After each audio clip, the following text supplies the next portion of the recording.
Salam planners. Ketemu lagi dengan saya Sanjaya dari Champion One My Planner. Pada kali ini kita akan melanjutkan pembahasan mengenai investasi. Ya, pada video sebelumnya kita membahas mengenai 9 hal yang kita harus lakukan sebelum melakukan investasi. Ya, langkah pertama adalah kita tentukan tujuan investasi untuk apa. Ya, langkah kedua adalah kita tetapkan jangka waktu investasi untuk berapa lama. Ya, tentunya langkah kedua ini bisa dilakukan setelah mengetahui langkah pertama tujuannya. Nah, kemudian langkah ketiga adalah apa? Yaitu adalah menentukan bagaimana profil resiko investasi kita sebagai investor. Maksudnya gimana? Ya, seperti kita ketahui, setiap investasi mengandung sebuah resiko. Ya, resiko apa? Ya, paling sering terjadi adalah resiko terjadinya fluktuasi harga sebuah investasi. Nah, bagaimana respon kita dalam menghadapi terjadinya fluktuasi harga tersebut?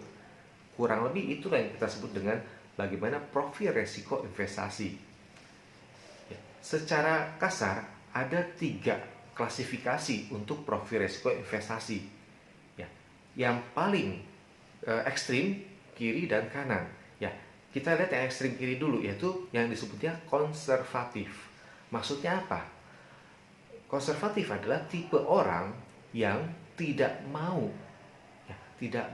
mengalami resiko terhadap investasinya. Ya, kasarnya lebih baik tidak untung daripada rugi. Ya, kurang lebih seperti itu. Ya, itu yang paling kiri, ekstrim kiri. Kemudian ekstrim kanan, ya, yaitu adalah sebaliknya. Yaitu, ya, saya tidak apa-apa mengalami resiko. Yang penting saya bisa untung yang besar. Ya, walaupun resikonya tapi jangan terlalu besar juga. Nah, tapi dia mau untung besar karena apa? Dia tahu di balik keuntungan besar ada resiko. Nah, itu yang ekstrem kiri dan kanan, konservatif, agresif. Ya, kemudian tengah-tengah kita sebutnya adalah moderate. Moderate adalah pertengahan. Ya, saya pengen untung, ya nggak apa-apa lah, nggak usah terlalu besar, asal resikonya juga jangan terlalu besar. Kurang lebih seperti ini.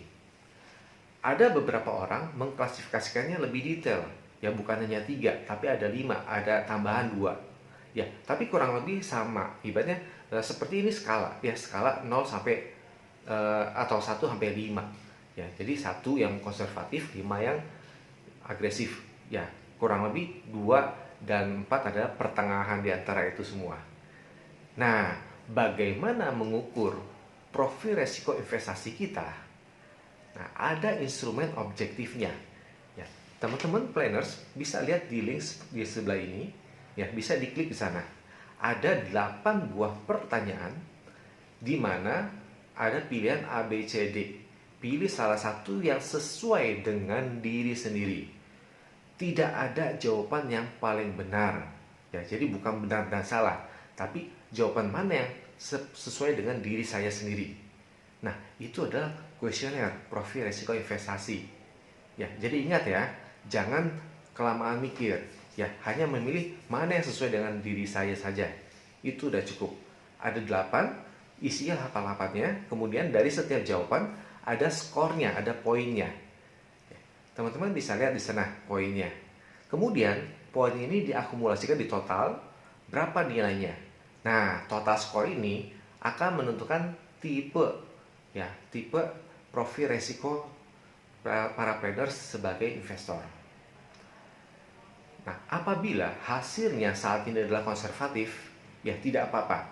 Artinya apa? Artinya para trader saat ini hanya bisa menaruh uang di instrumen yang konservatif pula.